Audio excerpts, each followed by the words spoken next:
तो question number 9 देखिए, 3 cards are drawn from a well shuffled pack of the cards. 3 cards निकाले जाते हैं किसी वेल शफल्ड पैक में से, वन आफ्टर द अदर, एक के बाद एक, विद रिप्लेसमेंट। अब विद रिप्लेसमेंट शब्द तो आना ही था क्योंकि इंडिपेंडेंट का चैप्टर पढ़ रहे हैं हम। अगर विदाउट रिप्लेसमेंट देता तो हम 15.2 में पहुंच जाते। What is the probability that, क्या प्रोबेबिलिटी होगी कि all the 3 cards are the spades, जो तीनों के तीनों कार्ड्स हैं वो कैसे होंगे, स्पेड होंगे। अब स्पेड के कार्ड्स बताइए कितने होते हैं, 13 होते हैं। तो ठीक है, तीनों के तीनों कार्ड्स अगर स्पेड होते हैं तो हम इसका फर्स्ट पार्ट करते हैं, सेकंड की तरफ मत देखिए एक बार। फर्स्ट पार्ट करेंगे कि पहले ड्रॉ में भी क्या है, स्पेड आए, दूसरे में भी क्या है, स्पेड आए, तीसरे में भी क्या है, स्पेड आए। तो प्रोबेबिलिटी ऑफ ए आपके पास क्या हो जाएगा, स्पेड के कार्ड होते हैं 13, टोटल कार्ड्स कितने होते हैं 52, तो 13/52। अब देखिए कार्ड आपने निकाला तो था लेकिन आपने वापस रख दिया था, तो इसलिए कोई असर नहीं होता है। तो कोई असर नहीं होता तो ये भी सेम ही रहेगा और ये वाला भी सेम ही रहेगा।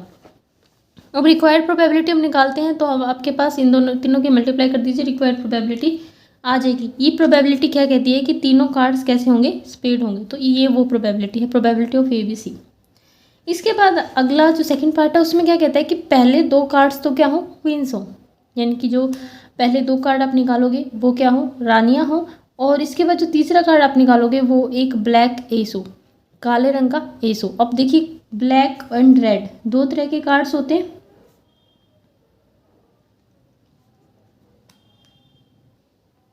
तो 2 तरह के कार्ड्स होते हैं, ब्लैक एंड रेड। तो देखिए हमारे पास वैसे तो 4 कार्ड्स होते हैं, इनमें से ये जो दोनों होते हैं ना, ये कैसे होते हैं, लाल रंग के होते हैं, रेड कलर के होते हैं।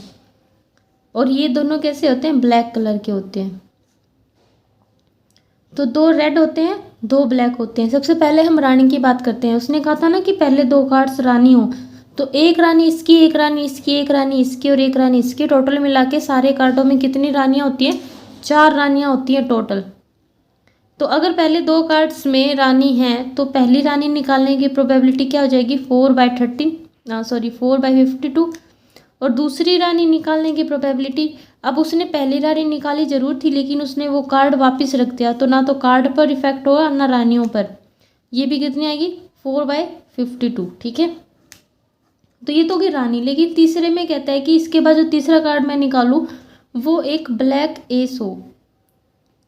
अब देखिए ब्लैक कार्ड्स कितने होते हैं, 2 होते हैं। तो एक एस इसका और एक एस इसका, तो ब्लैक एस कितने हो गए, 2 हो गए, एक इसका और एक इसका, तो 2/52।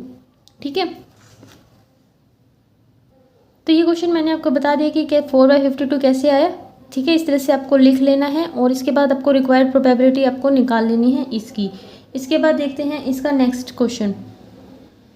बात देखिए क्वेश्चन नंबर 10 क्या कहता है, a card is drawn from a well shuffled pack of 52 cards. एक कार्ड निकाला जाता है वेल शफल्ड पैक में से, कितने का पैक होता है, 52 कार्ड्स का पैक होता है। द आउटकम इज नोटेड, और जो भी आउटकम आता है उसको नोट कर लिया जाता है कि मैंने जो कार्ड निकाला वो क्या, कौन सा आया मेरे पास। ठीक है, उसके बाद उसको देख करके द कार्ड इज रिप्लेस्ड, वापिस से 52 कार्ड्स के अंदर डाल दिया जाता है। And the pack is reshuffled, और उसको अच्छे से मिलाया जाता है। Another card is drawn from the pack, इसके बाद दूसरा कार्ड उसमें से हम निकालते हैं। Then what is the probability that the both cards are of the same suit. अब सूट कितने होते हैं कार्ड में, 4 होते हैं। अभी मैंने थोड़ी देर पहले आपको दिखाया था, तो 4 तरह के कार्ड्स होते हैं, तो 4 तरह के सूट हो गए। अब आपने जब पहला कार्ड निकाला था उस समय आप आज़ाद थे, आप कोई भी एक कार्ड आप निकाल सकते हैं। ठीक है, बाकी के 2 पार्ट्स आप मत देखिए, आपको सिर्फ कंसंट्रेट करना है फर्स्ट पार्ट पर। इस बस यही एक दिक्कत होती है कि जो सॉल्व क्वेश्चन हम करवाते हैं उसमें और जो अनसॉल्व करवाते हैं उसमें, क्योंकि उसमें आप कंसंट्रेशन बना पाते हैं जो भी करवाते हैं उसके ऊपर। ठीक है, both cards are of the same suit, दोनों कार्ड्स क्या हों, सेम सूट के हों। तो जब आप पहला कार्ड निकाल रहे थे तो उस वक्त आपके पास ये आज़ादी थी कि आप कोई भी एक कार्ड निकाल लीजिए, चाहे वो किसी भी सूट का हो। ठीक है, लेकिन जैसे ही आप दूसरा कार्ड निकालते हैं तो दूसरे कार्ड में आपको दिक्कत ये होती है कि आपको वही उसी सूट का निकालना है जो आपको जिस आपने पहले निकाला था।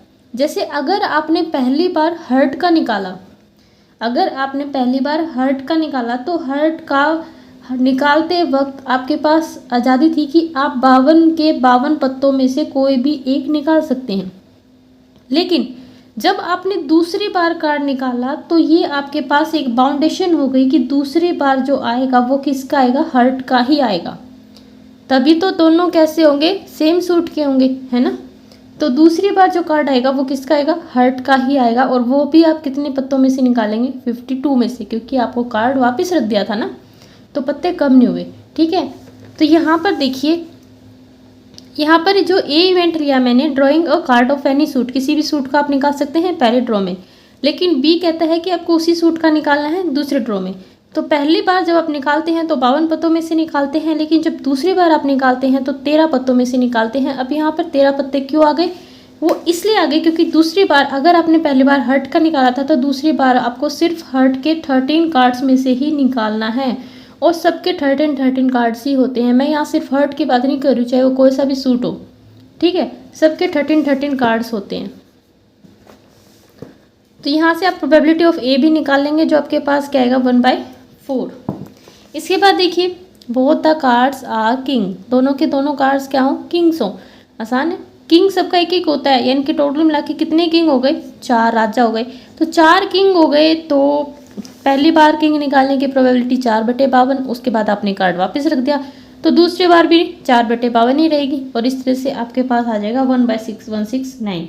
इसके बाद थर्ड पार्ट कहता है the first card is spade, जो आपको पहला कार्ड निकालना है वो एक स्पेड हो। तो यानी कि मैंने यहाँ पर ही सॉल्व करके दिखा दिया था कि पहला कार्ड आप निकालते हैं स्पेड, तो वो क्या हो जाएगा 13/52, क्योंकि स्पेड्स कितने होते हैं, 13 होते हैं।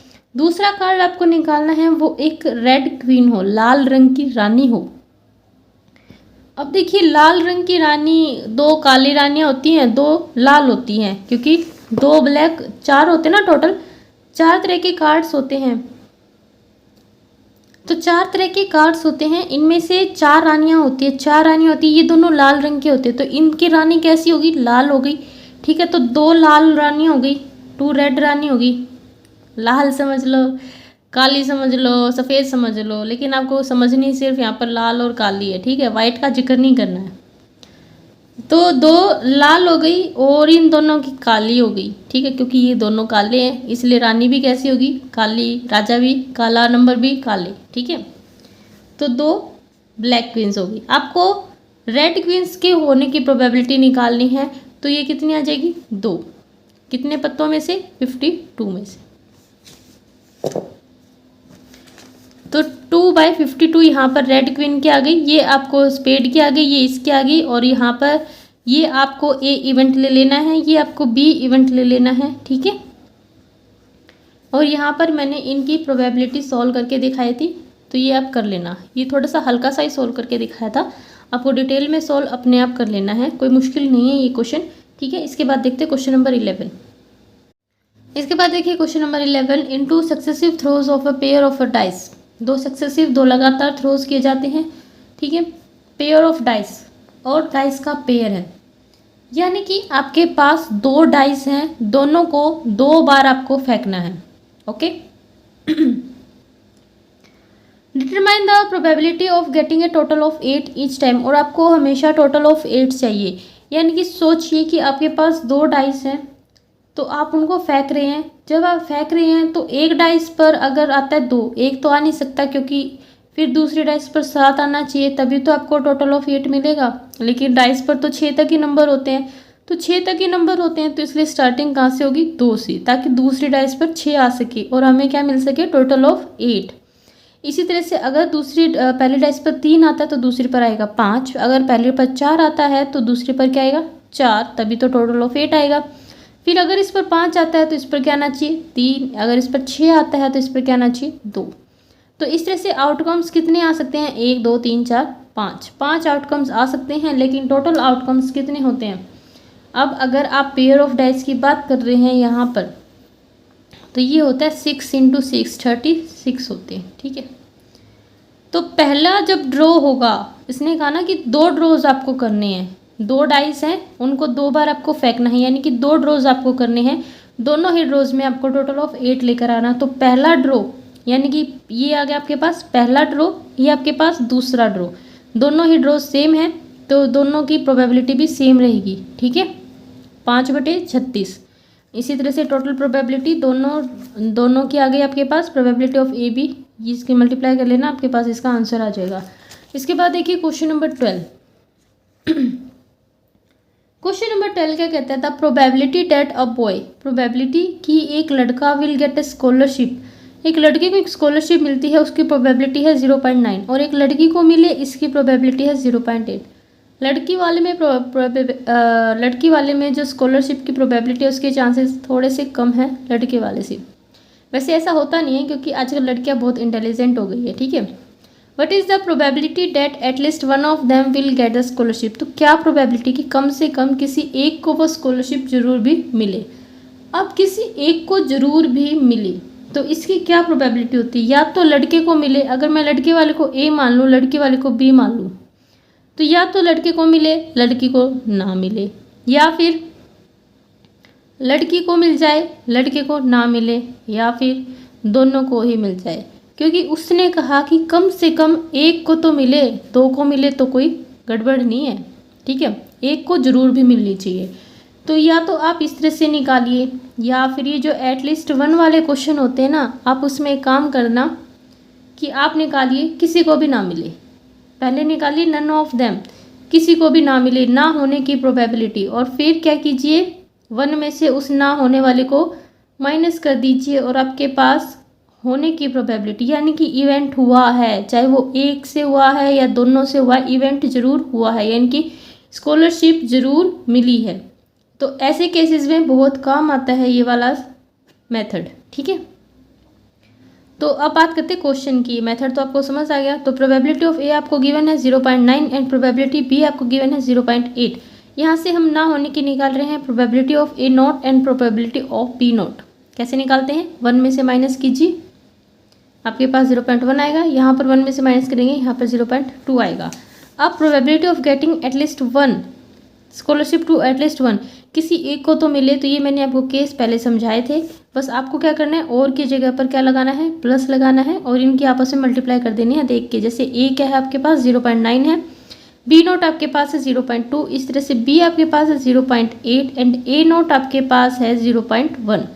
इसी तरह से ए और बी की रख देनी है एंड आपके पास टोटल प्रोबेबिलिटी आ जाएगी, ठीक है। दूसरी तरफ दूसरा मेथड जो मैं रिकमेंड करूँगी कि आपको इसी से करना चाहिए, क्योंकि ये तो बात थी सिर्फ एक की दो की, अगर आपको दे कि 4-5 लड़के हैं और किसी एक को मिले तो उस केस में काफ़ी मुश्किल हो जाता है ये वाला मेथड करना, ठीक है।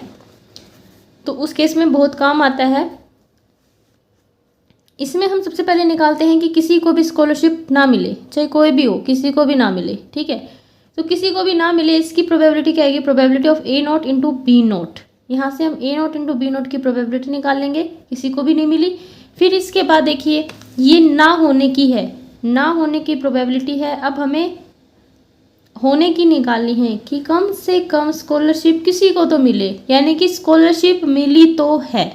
होने का मतलब क्या हो गया कि स्कॉलरशिप मिली है, इसका क्या मतलब हो गया कि स्कॉलरशिप मिली ही नहीं, ठीक है। अब स्कॉलरशिप मिली है, at least one get the scholarship, तो वो कैसे निकालेंगे, वन में से आप ना होने की प्रोबेबिलिटी माइनस कर दीजिए, ठीक है। कितने आ गए आपके पास 0.98। आंसर में कोई गड़बड़ नहीं है, दोनों तरफ से आपका एक सेम ही आंसर आएगा, ठीक है। इसके बाद देखिए नेक्स्ट क्वेश्चन, इसके बाद question number 13, A can solve 90% of the problems given in the book. A solve कर सकता है 90% प्रॉब्लम्स को जो बुक में दी गई हैं, एंड बी सॉल्व कर सकता है 70% प्रॉब्लम्स को, ठीक है। 90% प्रॉब्लम को सॉल्व करने का क्या मतलब है कि वो 100 में से 90 प्रॉब्लम्स को सॉल्व कर सकता है। 90% को आप किस तरह से लिख सकते हैं, 90/100 लिख सकते हैं, एंड 70% को आप क्या लिख सकते हैं, 70/100 लिख सकते हैं, क्योंकि हमें परसेंटेज नहीं चाहिए, ठीक है। सिंपल सी बात है, प्रोबेबिलिटी का चैप्टर, हमें प्रोबेबिलिटी चाहिए और वो फ्रैक्शन में चाहिए। What is the probability that at least one. अब फिर से एटलीस्ट वन का क्वेश्चन आ गया कि कम से कम कोई तो सॉल्व करे प्रॉब्लम को, जो बुक में से उठाई गई है प्रॉब्लम, कम से कम कोई, यानी कि इनमें से कोई एक तो प्रॉब्लम को सॉल्व करे। तो हम क्या करेंगे, कम से कम वन वाले क्वेश्चन में कोई भी प्रॉब्लम को सॉल्व ना करे, पहले ये निकालेंगे, ठीक है। तो कोई भी प्रॉब्लम को सॉल्व ना करे, ऐसा निकालने के लिए आपके पास ए नॉट एंड बी नॉट का होना बहुत ही ज़रूरी है।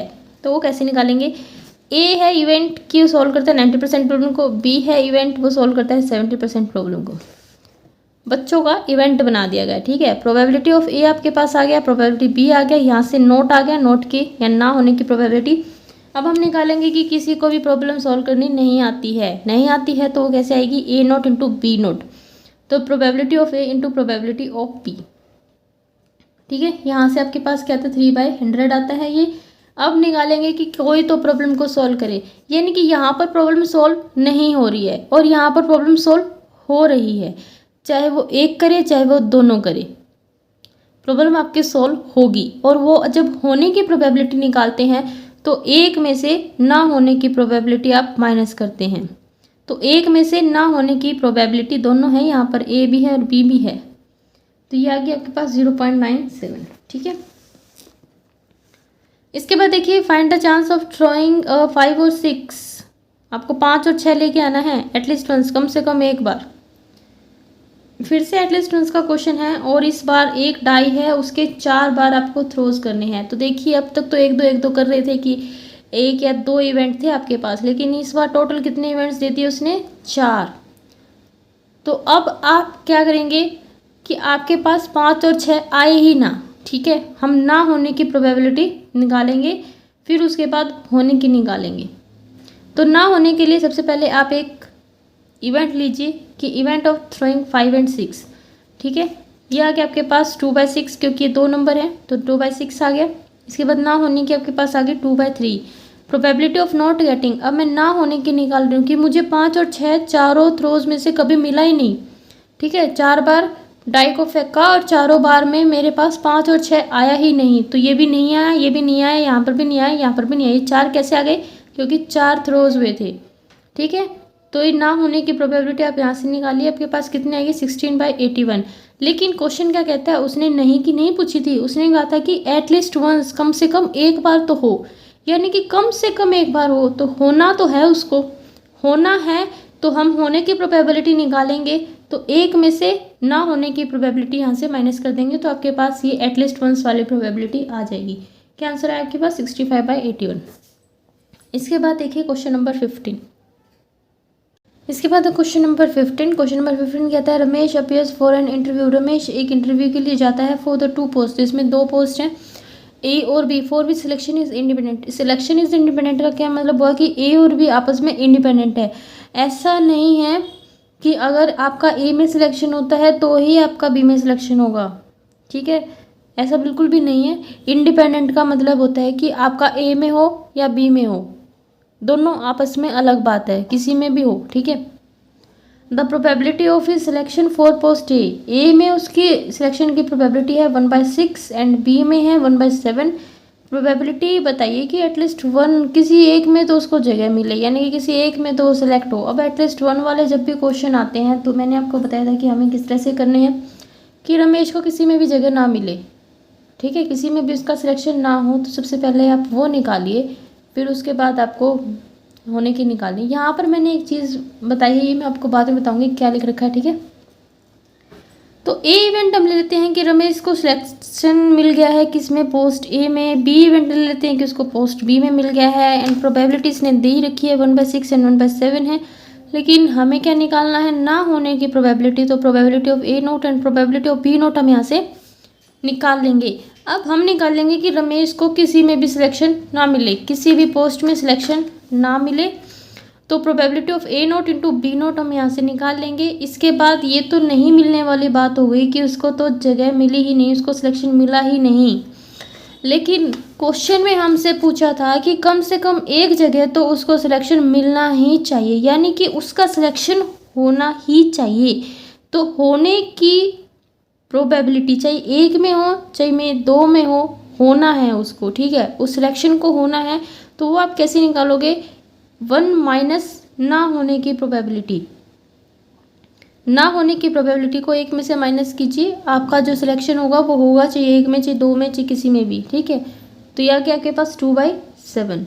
तो एटलीस्ट 1 वाले क्वेश्चन आप इसी मेथड से कीजिए। लेकिन अगर आपको नहीं समझ आता है तो देखिए दूसरा मेथड है कि किसी एक में तो उसका सिलेक्शन हो। तो अगर 2 इवेंट्स हैं ना तो वो आसानी से हो जाते हैं इस मेथड से भी। तो देखिए या तो उसका ए में हो बी में ना हो, या फिर उसका बी में हो या फिर ए में ना हो, या फिर उसका दोनों में ही हो जाए, क्योंकि उसने कहा किसी एक में हो 2 में हो जाए तो दिक्कत नहीं है।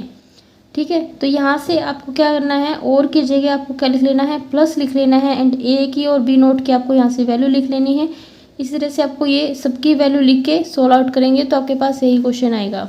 ये जो है ये इसका नहीं है, समझाया होगा वैसे किसी कोई चीज़। इसके बाद देखिए question number 16, the odds in favour of one student. जो ओड्स इन फेवर है एक स्टूडेंट के passing a test are 3:7 and the odd against another student passing it are 3:5 and what is the probability that both pass the test। क्या probability है कि दोनों के दोनों पास करेंगे टेस्ट को। Odds in favour and odds against, आपको पता है कि प्रोबेबिलिटी का जो केस होता है उसमें दोनों चीज़ों का अलग अलग ही एक इम्पोर्टेंस होती है। तो ओड्स इन फेवर क्या कहता है, odds in favour and odd against हमेशा रेशो में आता है, हमेशा रेशो में आता है। और ओड्स इन फेवर जब भी आता है तो जो इनकी रेशो होती है वो किस तरह से होती है, पहले तो लिखा होता है फेवर और फिर लिखा होता है फेवर नॉट, यानी कि पहले लिखा होता है फेवर वाला और फिर लिखा होता है नॉट फेवर वाला। तो जो पहले लिखा होता है रेशो में वो किसकी तरफ जाता है, ओड्स इन फेवर की तरफ जाता है। अगर आपको ओड्स इन फेवर दे रखा है तो रेशो में पहले वाला इसका है। अगर आपको ओड्स अगेंस्ट दे रखा है तो रेशो जो आपको दे रखा है उसमें जो दूसरा नंबर है यानी कि सेकंड वाला है वो किसका है, ओड अगेंस्ट का है। बस इतना ही है इनका रोल, ठीक है। तो यहाँ पर आपको ओड्स इन फेवर में 3:7 दे रखा है तो प्रोबेबिलिटी जब आप निकालेंगे तो वो आपके पास क्या आएगी, 3/10। यानी कि पहले स्टूडेंट की अगर आप निकालेंगे तो आपको ओड्स इन फेवर दे रखा है ना, तो आपको पहला रेशो लेना है, पहला रेशो बटे में टोटल रेशो, ठीक है। इस क्वेश्चन को मैं कंप्लीट निकाल के दिखाऊंगी लेकिन मैं एक बार वैसे ही यहाँ पर समझा रही हूँ। इसी तरह से जब दूसरे की बारी आती है दूसरे स्टूडेंट की तो उसमें आपको ओड्स अगेंस्ट दे रखा है। इसका क्या मतलब है कि आपको दूसरे वाला रेशो लेना है। दूसरा किसका होता है, अगेंस्ट का, नॉट फेवर वाले का, ठीक है। दूसरा रेशो लेना है तो दूसरा रेशो बटे में टोटल रेशो। तो यहाँ से हमें क्या मिलती है, प्रोबेबिलिटी, ठीक है। तो ये एक की ये दो की, उम्मीद करती हूँ आपको समझ आया होगा। नेक्स्ट पेज पर मैं आपको प्रोबेबिलिटी के बारे में नहीं बताऊंगी, सिर्फ लिखने के बारे में बताऊंगी। इसके बाद ए देखिए, इवेंट है कि पहला स्टूडेंट पास करेगा टेस्ट को, बी है कि सेकंड स्टूडेंट पास करेगा। तो ओड्स इन फेवर दे रखा है, first student passing the test कितना दे रखा है, 3:7 दे रखा है। यहाँ से हम प्रोबेबिलिटी ऑफ ए निकाल लेंगे, 3/7, ठीक है। ये आ गया आपके पास 3/10। इस तरह से प्रोबेबिलिटी ऑफ बी निकाल लेंगे क्योंकि ए और बी इंडिपेंडेंट है। अगर ए और बी इंडिपेंडेंट है क्योंकि किसी ने दे रखा है ना इंडिपेंडेंट है, तो प्रोबेबिलिटी ऑफ ए भी आपके पास क्या आएगी, probability of A into probability of B. आपका आंसर आपके सामने है 3/16। तो ये थे आपके एक्सरसाइज 15.3 के 16 क्वेश्चंस, ठीक है। तो अगर आपको क्वेश्चन समझ आए हैं और आपको वीडियो अच्छी लगी है तो प्लीज़ इस चैनल को सब्सक्राइब कीजिए। अगर आपने अभी तक नहीं किया है तो इस चैनल को सब्सक्राइब कीजिए और अपने दोस्तों को बोलिए, शेयर कीजिए, उनसे भी सब्सक्राइब करवाइए, ठीक है। और अपने कमेंट्स मुझे भेज सकते हैं आप।